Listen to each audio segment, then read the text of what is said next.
It is safe to say that with the summer heat approaching, there will be no shortage of candidates for Outland, especially from that peninsula-shaped home of the unique biped we call Florida. Take this as a shining example. Tampa resident Austin Hatfield, who recently captured a water moccasin and kept said reptile in a pillowcase, may be keeping fresh for that special someone for 2 days, only to have it repay the hospitality by telling him, "I do not want to be kept in any sort of a case or any sort of a pillowcase. I would like to be free, so I bite you in the face." As you might expect, his mug swelled up like a water balloon, and to add insult to stupidity, he may be facing charges of trespassing, trapping, and possessing the venomous reptile without a license.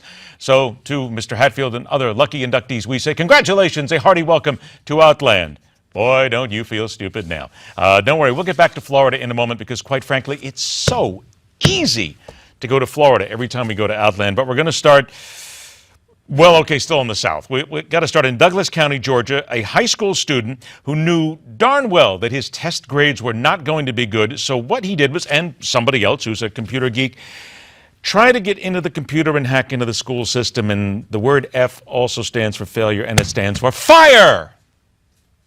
By the time students got to campus this morning, there was little, if any, sign left of the fire that broke out in the media center after midnight. School officials got it cleaned up that fast. But junior student Trevor Mobley says damage or no damage, just about everyone found out about what happened. That's all you hear about walking down the hallways. Everybody's talking about it left and right. Mobley says he doesn't personally know the boy who started the fire. In fact, the 15-year-old is likely a stranger to most people here because he only transferred in January. It took just over 3 months for something to make him so mad that he did this, and this. 3 doors he smashed before lighting a computer on fire in the media center. He admitted to you all what he was doing here. Yes, sir.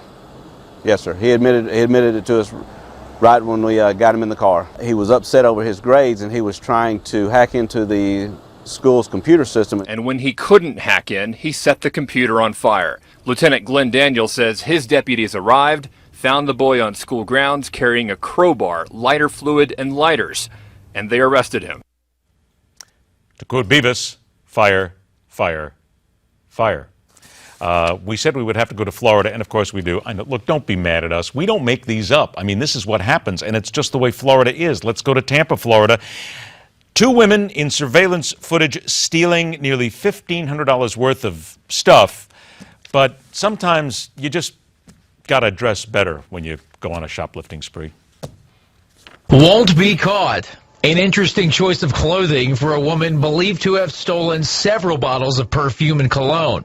Whether she wore this intentionally or not doesn't really matter. You know, anytime that we are challenged, I think it gives us a little bit more incentive to work harder. The challenge will be identifying these 2 women. Hillsborough deputies say last month both entered the Ulta beauty supply store in Citrus Plaza near Gun Highway. One wearing a Nike Won't Be Caught shirt, the other with a pineapple on it. After milling around the store for a while, deputies say they walked out with about $1,500 worth of perfume and cologne. That's a lot of money. Brands for both men and women like Chanel Blue, Polo, Mont Blanc, Yves Saint Laurent, and Michael Kors. Those are really expensive brands. They're like well over $80 just for a small bottle. Deputies say they carried a separate bag inside of another into the store, stuffed several bottles of perfume inside, and left in a bright blue Hyundai. Customers said that probably wasn't the smartest idea inside a store loaded with surveillance cameras. They're gonna get caught eventually. Yeah. They're gonna get caught. It's gonna catch up to them. We'd like to prove with the community's help that she's not untouchable, that she will be caught, and she'll be placed where she deserves to be, and that's behind bars. Don't forget, ladies, orange is the new black. Breaking back, we dive into the deep end of the panel. The arena's next when we continue on the only program that questions everything.